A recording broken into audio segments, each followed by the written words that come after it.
जय हिंद। Welcome to our channel MGK education.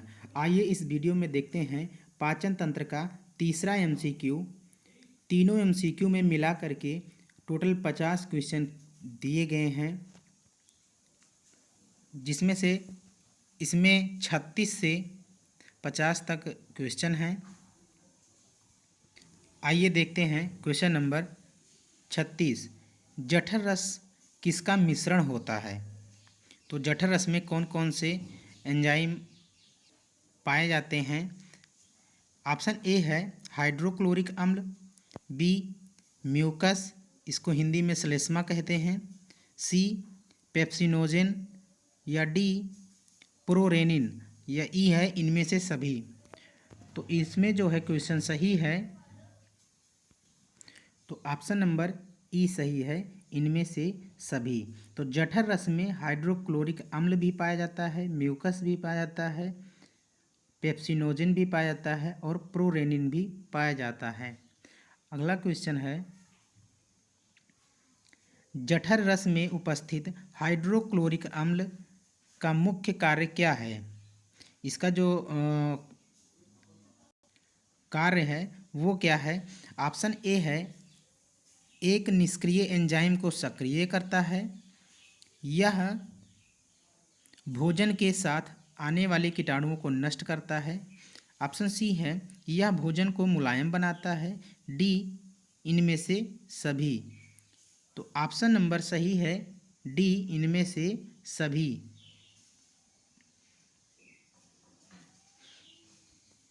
अगला क्वेश्चन है, बड़ी आंत का कौन सा भाग छोटी आंत के इलियम से जुड़ा होता है? कहने का अर्थ है कि बड़ी आंत का कौन सा भाग छोटी आंत के अंतिम भाग से जुड़ा होता है। ऑप्शन ए है रेक्टम, बी है कोलोन, सी है सिकम और डी है असेंडिंग कोलोन। तो इसमें ऑप्शन नंबर सी सही है, सिकम। सिकम के ये भाग से छोटी आंत का इलियम जुड़ा होता है। बड़ी आंत का यह पहला भाग है जो कि छोटी आंत के अंतिम भाग से जुड़ा होता है।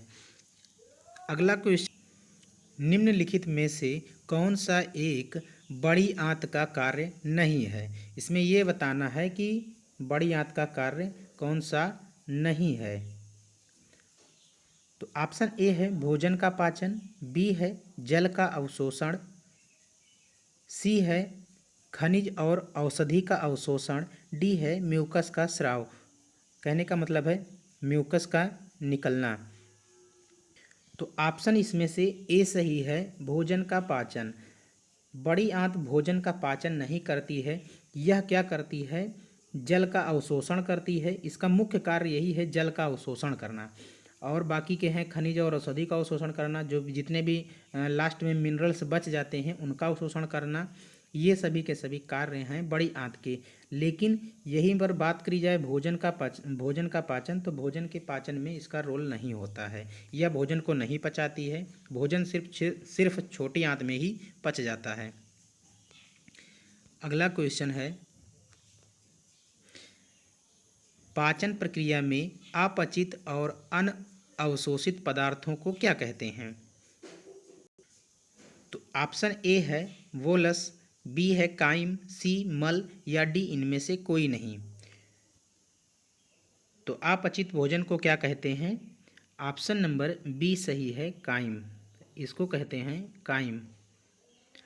अगला क्वेश्चन है, निम्न में से कौन सा एक पाचक ग्रंथि नहीं है?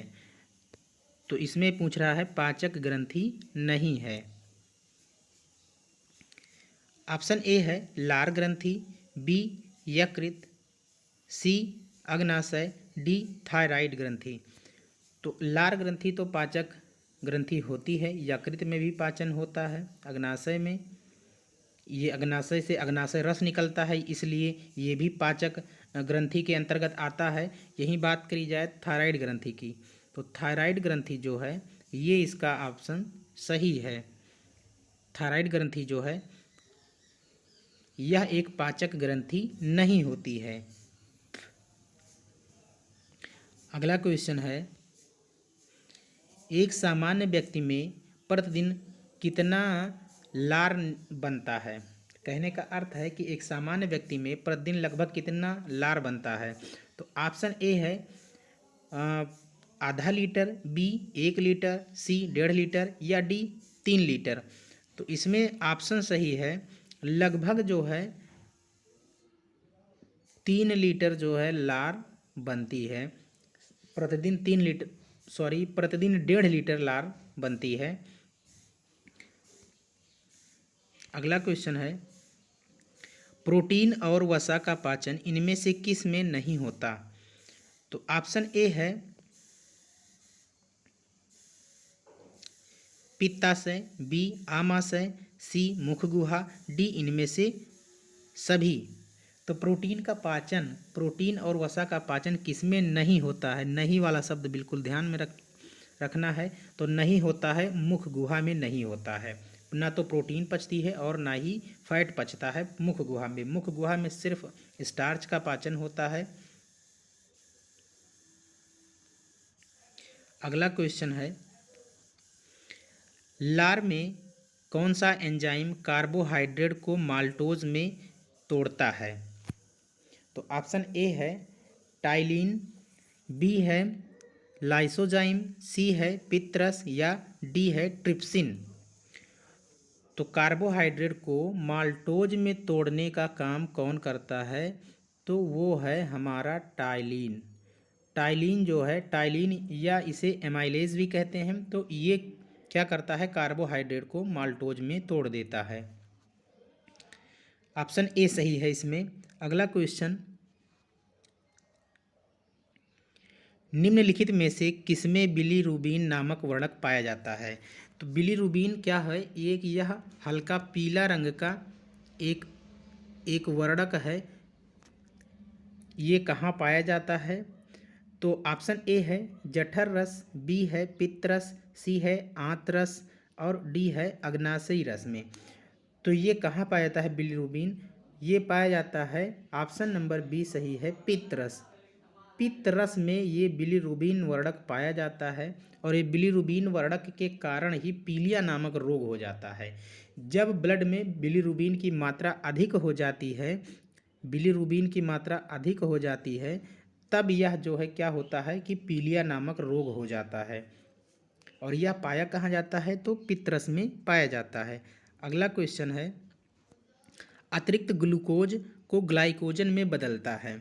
जो भी हमारे अतिरिक्त यानी कि एक्स्ट्रा ग्लूकोज बचते हैं उनको ग्लाइकोजन में कौन बदलता है, ये है। तो ऑप्शन ए है एस्ट्रोजन हार्मोन, बी है प्रोजेस्टेरॉन हार्मोन, सी है इंसुलिन हार्मोन या डी है इनमें से कोई नहीं। तो ऑप्शन नंबर सी सही है, इंसुलिन। इंसुलिन क्या करता है कि ग्लूकोज को ग्लाइकोजन के फॉर्म में तोड़ करके और यकृत में जो है इकट्ठा कर देता है। यकृत में इकट्ठा रहता है ग्लाइकोजन। अगला क्वेश्चन है, जंतु स्टार्च यानी कि एनिमल स्टार्च के रूप में किसे जाना जाता है। तो ऑप्शन ए है ग्लूकोज, बी है लैक्टोज, सी है सुक्रोज या डी है ग्लाइकोजन। तो अभी पीछे ही बात हुई है कि जितनी भी एक्स्ट्रा एनर्जी बचती है या एक्स्ट्रा ग्लूकोज बचता है वो किसके फॉर्म में बदल कर हमारे लीवर में इकट्ठा रहता है। तो ग्लाइकोजन के फॉर्म में बदल कर वहीं पर एकत्रित रहता है लीवर में। तो इसमें ऑप्शन नंबर डी सही है, ग्लाइकोजन। अगला क्वेश्चन है, ज़रूरत पड़ने पर संचित ग्लाइकोजन को ग्लूकोज में कौन बदलता है। तो ऑप्शन है ए ट्रिप्सिन एंजाइम, बी इंसुलिन और सी ग्लूकागॉन और डी इनमें से कोई नहीं।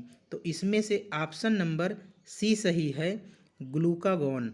ग्लूकागॉन जो है वो फिर से ग्लाइकोजन को ग्लूकोज में तोड़ देता है, ग्लूकागॉन। अगला क्वेश्चन है, इंसुलिन की कमी से कौन सा रोग होता है। अब बात करते हैं कि अगर इंसुलिन की कमी हो रही है तो कौन सा रोग होता है।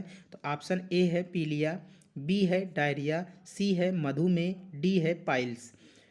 तो पीलिया तो अभी बताए हैं कि बिलीरुबिन के कारण होता है। बिलीरुबिन अधिक हो जाएगा तब पीलिया रोग हो जाएगा। और इसमें से सही है इंसुलिन की कमी से कौन सा रोग होता है, तो ऑप्शन नंबर सी सही है, मधुमेह।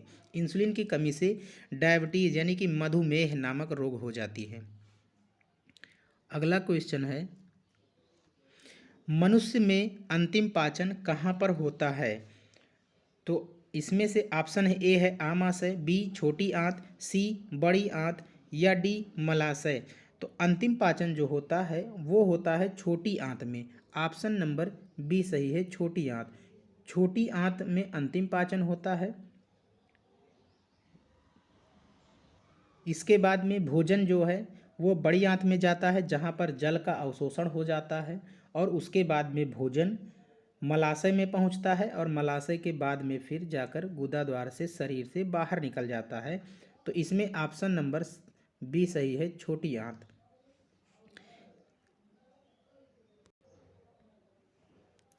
इस तरह के और भी वीडियो पाने के लिए हमारे चैनल को सब्सक्राइब करें, और जो लोग हमारे चैनल पर नए हैं वो लोग हमारे चैनल को ज़रूर सब्सक्राइब करें, लाइक करें। Thank you.